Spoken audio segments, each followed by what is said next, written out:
नमस्कार, मैं पुरुषोत्तम सोनकर मेरे चैनल में फिर एक बार आपका स्वागत करता हूं और आज बात करूंगा आईपीओ के बारे में। आईपीओ होता क्या है, आईपीओ आता क्यों है और आईपीओ को खरीदने के लिए क्या क्या करना पड़ता है। सबसे पहले आईपीओ आता ही क्यों है। आईपीओ आता है पैसा अरेंज करने के लिए। जैसे कि उनके पास जो कंपनी आईपीओ ला रहा है उनके पास हो सकता है अच्छे से प्रोग्रेस का प्लान हो सकता है उसके पास कर्जे हो और वो इतना सारा करने के बाद कुछ पैसा घर भी ले जाता है। तो सबसे बड़ा चीज, जैसे कि एग्जांपल आप ये सोचो, आपके पास एक शॉप है, एक सिर्फ और खोल लिए, लेकिन इसके अलावा और आप अनेक शॉप खोलने वाले हो। आप क्या क्या कर सकते हो पैसा अरेंज करने के लिए। सबसे बड़ा चीज, आप बैंक जा सकते हो, बैंक से लोन ले सकते हो। दूसरा चीज, या तो साहूकार से पैसा ला सकते हो या कहीं और से पैसा अरेंज कर सकते हो, या फ्रेंड से मांग लिए या इन्वेस्टर से मांग लिए। तो उनको क्या देना पड़ेगा, इंटरेस्ट, ब्याज देना पड़ेगा। लेकिन अगर ये सब चीज नहीं करना है तो आपको लाना पड़ेगा IPO. IPO initial public offering. ये क्या है, पहले वो क्या था, प्राइवेट कंपनी था, एक दुकान है, वो क्या होता है, प्राइवेट रहता है। लेकिन जैसे ही शेयर मार्केट में आ जाता है तो पब्लिक लिमिटेड हो जाता है। मतलब अब यहाँ पे पब्लिक इन्वेस्ट कर सकता है। पहले उसकी दुकान में कोई इन्वेस्ट नहीं कर सकता था, लेकिन अब आईपीओ लाने के बाद क्या होता है, पब्लिक लिमिटेड में चला जाता है, पब्लिक लिमिटेड बन जाता है। और यहाँ पे आईपीओ लाने के बाद आपको मिलता क्या है, वहां पे अगर मैं पैसा लगा दिया तो सबसे ज्यादा मेरे को उसका कुछ हिस्सा मिल जाएगा। हो जैसे कि मैं कम शेयर खरीदा तो कम हिस्सा मिलेगा, ज्यादा पैसा लिया तो ज्यादा हिस्सा मिलेगा। ठीक ऐसे ही आईपीओ चलता है। अब ये प्रॉफिट करता कैसे है, अगर वो शेयर अच्छा काम किया तो इन्वेस्टर को प्रॉफिट होगा और अच्छा काम नहीं किया तो इन्वेस्टर को नुकसान होगा। तो आईपीओ इसीलिए आता है पैसा अरेंज करने के लिए, ऐसा नहीं कि आपको प्रॉफिट कराने के लिए आता है। वो आता है सिर्फ पैसा को अरेंज करने के लिए, डेवलपमेंट करने के लिए। जैसे कि हर एक आईपीओ अच्छा भी नहीं होता और हर एक आईपीओ बुरा भी नहीं होता। जैसे कि इन फ्यूचर, या बोला चाहिए पिछले टाइम जो आईपीओ आए हुए हैं अच्छे भी हैं बुरे भी हैं। जैसे कि पेटीएम को ले लो, पेटीएम का एक आईपीओ आया हुआ था 2100 रुपए का। वो बोला 2100 रुपए का मेरा आईपीओ है करके, लेकिन वो खुला कितने में, केवल 1500 रुपए में। तो यहाँ पे क्या हुआ, इन्वेस्टर का पूरा नुकसान हो गया। क्या प्रॉफिट हुआ, नहीं हुआ। अक्सर पेटीएम का फाउंडर कौन है, विजय शेखर शर्मा। मैं तो ये बोलता हूँ उनके अनेक आइडल हैं, एक मैं भी हूँ, एक टाइम उनका आइडल ही था। मैं उनको देखता था, सोचता था, अच्छे से गौर भी करता था कि विजय शेखर शर्मा एक कहाँ का बंदा था और कहाँ पहुंच चुका है। एक अक्सर आपके कानों में एक वॉल्यूम गूंजता होगा, पेटीएम करो। ये ऑनलाइन का जो परिभाषा था ये पेटीएम ही बोलता है। तो ये सब चीज को देखो कि आईपीओ आता है, लेकिन मेरे को आईपीओ में प्रॉफिट होगा कि नहीं होगा। जैसे कि मैं आपको निगेटिव बताया कि पेटीएम का आया और निगेटिव रह गया, इसी हिसाब से पॉजिटिव वाले भी आपको बताता हूँ। एक आया था ब्रोकरेज हाउस का एंजल वन, आप शायद इस एंजल वन का डीमेट अकाउंट भी यूज करते होंगे। एंजल वन का जो आईपीओ आया था केवल 300 रुपए का आईपीओ आया था, और ये जो ओपन हुआ है करीब करीब 300-350 के आसपास ही ओपन हुआ है। लेकिन आज उसके मार्केट का जो प्राइस है वो करीब करीब 3300 रुपए हाई लगा के वर्तमान में 2600 रुपए में ट्रेड कर रहा है। तो मैं ये नहीं बोलता कि सारा आईपीओ अच्छा होता है और सारा आईपीओ बुरा होता है। जैसे कि स्टार हेल्थ का आईपीओ आया निगेटिव, एलआईसी का आया निगेटिव, डोम्स का आया पॉजिटिव। अब बात तो है कि डोम्स करता क्या है। एलआईसी तो आप जानते हो, life insurance corporation limited. Doms करता है स्टेशनरी का काम। अक्सर आप जो पेन यूज करते हो ट्रेंगल में, वो बनाता है ड्रोम्स, डोम का ही है वो। और जैसे कि नेट्रॉज का आता है, तो नेट्रॉज जैसे भी एक कंपनी है उसको बोलते हैं डोम्स। इस चीज को ध्यान रखना है, कभी आप स्टेशनरी का यूज करो तो इस चीज को गौर करना। अब ये तो आप जान गए कि आईपीओ आता है सिर्फ पैसा को अरेंज करने के लिए। इससे पहले होता क्या था, कंपनी के ऊपर हो सकता है कि बर्डन रहा हो, इन्वेस्टर से पैसा लिया हो, तो इन्वेस्टर से पैसा लिए तो रिटर्न तो देना पड़ेगा। अब जब आईपीओ आएगा तो उसी पैसे को इन्वेस्टर को वहां पे ले जाके दे दिया जाएगा, लो भैया आपका पैसा, या उसके पास और खर्चे हो। ये सारा जानकारी आपको मिल सकता है वो आईपीओ लाने वाला बंदा कर क्या रहा है और करेगा क्या उस पैसे को। तो इसके लिए आपको वेबसाइट है www.nac.in पे आप जाके वॉच कर सकते हैं। इस चीज को ध्यान रखिएगा। मैं ये नहीं बोलता सारा आईपीओ अच्छा भी होता है और सारा आईपीओ बुरा होता है। इस चीज के थोड़ा आप दूर रहो या सोचो और समझो, उसके बाद आईपीओ में पैसा। मैं बात कर रहा हूँ आईपीओ के लिए। आईपीओ होता क्या है और आईपीओ खरीदना कैसे है।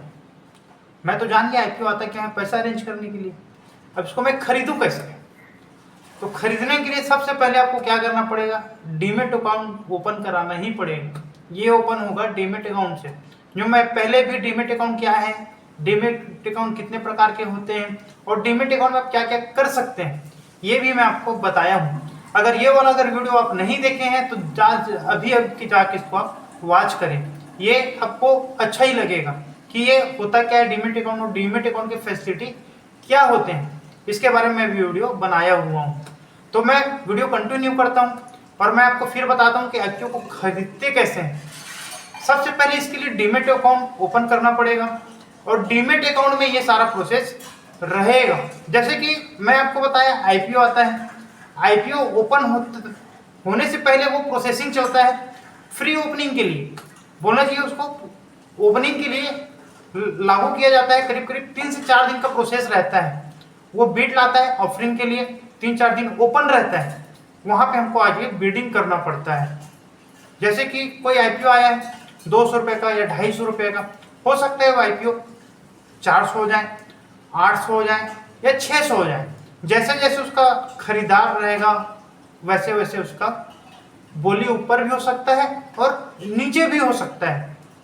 और ये सब चीज करने के लिए फिर वही बात होगा कि डीमेट अकाउंट जरूरी है और डीमेट अकाउंट लगता है। डीमेट अकाउंट के बगैर आप नहीं कर सकते कुछ भी।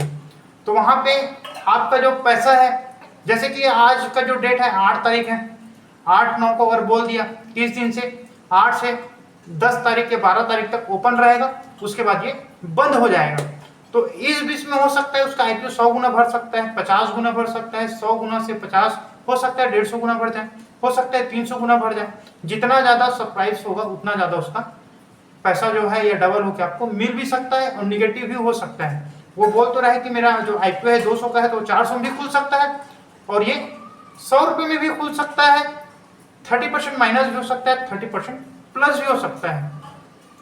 अब इसको खरीदने के लिए सबसे पहला ये जो डीमेट का जो पैसा है वो काम नहीं आएगा। इस चीज को आप ध्यान रखिएगा। डीमेट ओपन करा लिए, डीमेट ही प्रोसेस कर रहे हो, लेकिन ये जो पैसा है ये डीमेट का पैसा यूज नहीं होता। आईपीओ लेने वक्त इस चीज को ध्यान रखिए क्योंकि अगर डीमेट का पैसा यूज होगा तो डीमेट का पैसा यूज नहीं होता। यहाँ पे आप कम से कम 1 लॉट या ज्यादा से ज्यादा 2 या 4 या 10 लॉट आप खरीद सकते हैं आईपीओ के लिए। 2 से 10 या 1 से 10 तक आप खरीद सकते हैं। और 1 लॉट में जैसे कि शेयर्स बोला कि मेरा शेयर्स का रेट 200 रुपए का है, तो अनुमान 14,000 से 15,000 के बीच वो बिडिंग के लिए यूज किया जाता है। अमाउंट को या तो 15,000 रुपये रहेगा या 14,590, 14,000 के आसपास अनुमान यही जाता है।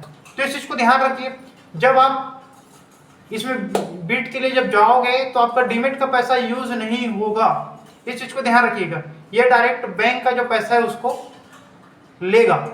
और सबसे अच्छा चीज, जैसे कि बोला कि 8 तारीख को मेरा आईपीओ आ रहा है, 8 तारीख को आईपीओ चालू हो रहा है और 10 को ये बंद हो जाएगा। तो इस बीच में अगर आपको लगता है कि मेरा आईपीओ मिल गया है तो जितना अमाउंट जो बताया है वो 14,000 15,000 जो अमाउंट बताया है वो आपके जो बैंक है उसको वो लॉक कर देगा। इस चीज को ध्यान रखिएगा।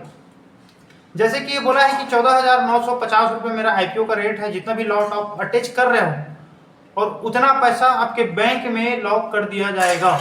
इस चीज को ध्यान रखिएगा। ये लॉक होते ही ये आपका अमाउंट शो करेगा, आपके अकाउंट में है वो, लेकिन वो आप यूज नहीं कर सकते। कब तक नहीं कर सकते? जब तक वो आईपीओ अलॉट नहीं हो जाएगा तब तक।